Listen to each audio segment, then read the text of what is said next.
Hello, my name is Greta Beach, and today I'll be speaking on the bass guitar. I'm hoping to inform you all over the parts of the bass guitar and how it originated. The bass guitar affected the progression of music, and you might recognize many iconic bass lines like Seven Nation Army by the White Stripes.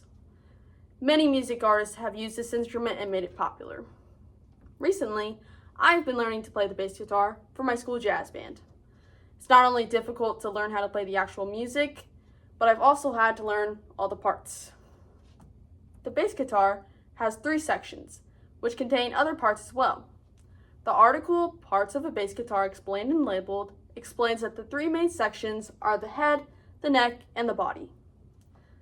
The head is at the top of the guitar and is where the strings are secured. The head has the tuning pegs, which are responsible for tuning the 4 strings on the bass. The strings are E, A, D, and G. Beginner's Guide to Tuning a Bass Guitar says you should tune the bass guitar every time you play it. To tune the guitar, the knobs on the head would be turned based on what an electronic tuner says. The parts that secure the strings are called machine heads, according to Parts of a Bass Guitar Explained and Labeled. Next is the tuning post that is also in the head.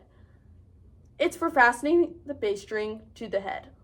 It runs perpendicular to the pegs. Sometimes there is a string tree which adds support and is a guide for some of the higher strings. It can also increase the amount of time a note will last after the string is plucked. There is one more part to the head called the nut. It has grooves that hold the strings in place, and it affects how easy it is to push the strings onto the fretboard. The fretboard is in the second main part of the guitar, called the neck. The fretboard runs along the front of the neck and the strings run along it. The fretboard is for changing the note that a string will play by moving a half step up.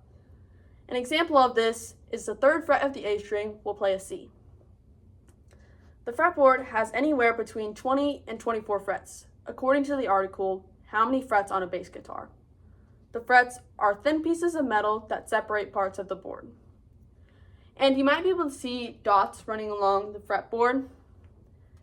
And these are to make it easier to find a certain fret and where you need to press on. The 3rd main part is the body.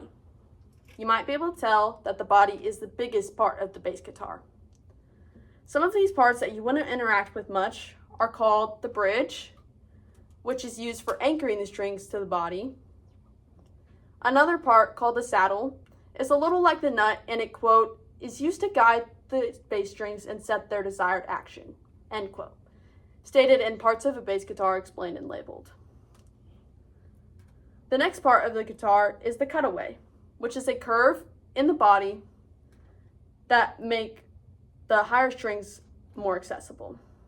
The pickups are a part on the body that sense the vibrations of the strings and transfer the signals to the amp if using an electric guitar. This is the tone hole, which for an acoustic bass guitar, like this one, is where the vibration of the string goes, and that's how the noise happens. The bass guitar was invented by a man named Paul Tootmark in the 1930s, according to History of the Bass Guitar, From Jazz to Rock. The first electric bass guitar was invented by Leo Fender in the 1950s.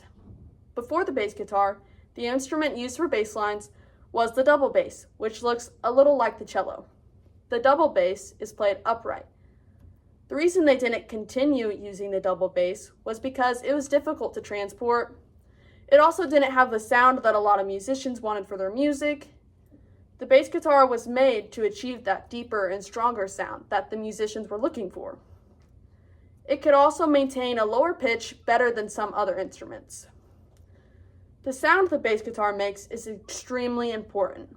This is because it enhances the overall sound of songs, according to the physics of the electric bass. Music would feel really strange without bass. To some of us, it might sound plain or like it's missing something. One of the first notable performances with the bass guitar was in the 1950s by Monk Montgomery, a jazz musician. In the 1970s, popularity of this instrument started to really take off, and both rock and jazz bands started using it for their songs. You now might be able to challenge yourself and try listening for the bass part in all of your favorite songs. There's a good chance that it's played by the bass guitar. The development of this instrument was significant. The unique sound transformed music, and now it is hard to imagine popular songs without it.